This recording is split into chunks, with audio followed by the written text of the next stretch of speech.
ஹரிஷ் கல்யாண் ஒரு வட சென்னை பையனாகவே வாழ்ந்திருக்காரு அப்படின்னு சொல்ல நல்லா இருக்கும் உண்மையிலேயே. இல்ல ஃபுல்லா டிராவல் வராங்களா இல்ல சீன்ஸ் அப்படியே சும்மா ஒரு ஹீரோயின் போஸ்ட் மட்டும் பண்ணிட்டு இல்ல ஹத்துல்யா பொறுத்த வரைக்கும் ஒரு அளவுக்கு மேல ரொம்ப போட்டாங்கன்னா லேக் ஆயிடும் கண்டிப்பா. ஏன்னா இந்த படம் வந்து வேற மாதிரி ஜானர். இது ஆக்சுவலா ஒரு எப்படி சொல்றது, ஒரு குரூடாயில் தொழில் போட்டி, அதாவது பாத்தீங்கன்னா ரிவெஞ்ச் சப்ஜெக்ட் மாதிரி போயிட்டு இருக்கும்போது இங்க லவ் போர்ஷன் வந்து லிமிட்டா வச்சா நல்லா இருக்கும். அந்த லிமிட்டை தான் உள்ள வச்சிருக்காங்க. அதுக்கும் மேல அதுல்யா வந்து படம் ஃபுல்லா டிராவல் பண்ணா என்ன பண்ணா ஒரு கதாபாத்திரமா உள்ள போனோம்னு ஒரு அட்வொகேட் கதாபாத்திரமா உள்ள போட்டாங்க. நமக்கு லேக் இல்லாம போச்சு.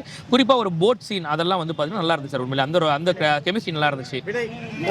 வினய் பொறுத்த வரைக்கும் பாத்தீங்கன்னா வினயை பார்க்கும்போது நமக்கு நல்லா இருந்துச்சு. ஆஹா பரவாயில்லையே வினய் இருக்காப்லையே உள்ள அப்படின்ட்டு. ஆனா அதுக்கப்புறம் வினய்க்கு ப்ராப்பரான ஒரு ஸ்கிரீன் ஸ்பேஸ் கொடுக்கலையோ அப்படிங்கிற மாதிரி தோணுச்சு. என்ன பண்ணிடுவாரு. ஆனா உண்மையிலேயே சொல்லணும்னா படத்துல ஒரு 3-4 வில்லன் இருக்காங்க. எல்லா வில்லனையுமே ப்ராப்பரா காமிச்சிருக்காங்க. விவேக் பிரசன்னாவா இருக்கட்டும், ஒரு கார்பரேட் வில்லனாக இருக்கட்டும், வினயாக இருக்கட்டும், எல்லாருக்குமே ரொம்ப ப்ராப்பரான அந்த ஸ்கிரீன் ஸ்பேஸ் கொடுத்துருக்காங்க. இதெல்லாம் தாண்டி காளி வெங்கட் இந்த படத்துல எனக்கு டேரக்டர் எங்க ரொம்ப பிடிச்சதுன்னா, காளி வெங்கட் ஒரு நல்ல நடிகர், உண்மையிலேயே சூப்பரான ஒரு நடிகர். அந்த நடிகரை ஸ்டார்டிங்ல காமிச்சாங்க, அதுக்கப்புறம் அப்படியே ஆள் காணாம போயிட்டாப்ல. திருப்பி கிளைமேக்ஸ்ல யூஸ் பண்ணிருக்காரு. அதாவது அப்படியே நான் விட்டுட்டு அடுத்த போயிட்டு இருக்கலாம் அப்படியே டேரக்டர் நினைச்சா. ஆனா கிளைமேக்ஸ்ல காளி வெங்கட் யூஸ் பண்ணிருக்காரு. ரொம்ப நல்லா இருந்துச்சு. ஆக்சுவலா அந்த சீன்லாம் வந்து பார்த்தா தியேட்டர் நல்ல கிளாப்ஸ் இருந்தது காளி வெங்கட் அந்த சீன்லாம். சாங்ஸ் படத்துக்கு ஒரு பெரிய பாசிட்டிவ் சார். உண்மையிலேயே சொல்றேன், படத்துக்கு ஹரிஷ் கல்யாணம் தாண்டி படத்தோட ஹீரோனா மியூசிக்கை சொல்லலாம். அந்த மாதிரி இந்த மியூசிக் படத்துல பாடல்கள் ரொம்ப நல்லா இருந்துச்சு. உண்மையிலேயே பரவாயில்லையப்பா, இந்த டைம்ல இப்படி பாடல் கேட்கக்கூடிய லெவல்ல இருக்கேப்பா அப்படின்ற மாதிரி இந்த படத்துல இருக்கு. பாடல்கள் சூப்பரா இருக்கு, மியூசிக் பயங்கரமா இருக்கு. ஹரிஷோட ஆக்டிங் ரொம்ப நல்லா இருந்துச்சு. அதுவும் குறிப்பா கிளைமேக்ஸ்ல பண்ணக்கூடிய அந்த ஃபைட்லாம் வேற லெவல் வெறித்தனமா இருந்துச்சு.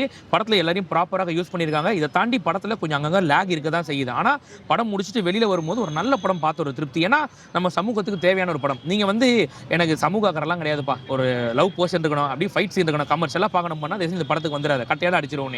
நீ நல்ல படம் பார்க்கணும், சமூக அக்கறையில் ஒரு படம் பார்க்கணுமா, இந்த மாதிரி படத்தை பார்த்து அரசியல் தெரிஞ்சுக்கணும் பண்ணா தயவு செஞ்சு இந்த டீசல் படத்தை வந்து உட்காந்து பாரு. அந்த மாதிரி ஒரு நல்ல படம் அப்படின்னு சொல்லுவேன். ஏன்னா ஹரிஷ் கல்யாணே பார்த்தீங்கன்னாக்கா அந்த ஏதோ ஒரு ஃபங்க்ஷனில் சொல்லியிருந்தாரு, இந்த படம்லாம் தீபாவளிக்கு வர வேண்டிய படமா அப்படின்னு கேட்டாங்கன்ட்டு. உண்மையிலே இந்த படம் தீபாவளிக்கு தான் வர வேண்டிய படம். ஏன்னா நிறைய ஆடியன்ஸ் வந்து தேட்டர்னு வரக்கூடிய ஃபெஸ்டிவல் டைம் இது. இந்த டைமில் இந்த படத்தை போட்டால் தான் கரெக்டாக இருக்கும், நிறைய ஆடியன்ஸ் மத்தியில் ரீச் ஆகும் அப்படிங்கிற மாதிரி. ஸோ உண்மையிலேயே இன்னும் கூட கொஞ்சம் இந்த படத்தை கிறிஸ்பாக எடுத்துருக்கலாம். ஆனால் அவங்க சொன்ன அரசியல் எனக்கு ரொம்ப பிடிச்சிருந்து, எல்லாரும் தெரிஞ்சுக்கணும்னு நினைக்கிறேன். வேற ஒன்றும் கிடையாது.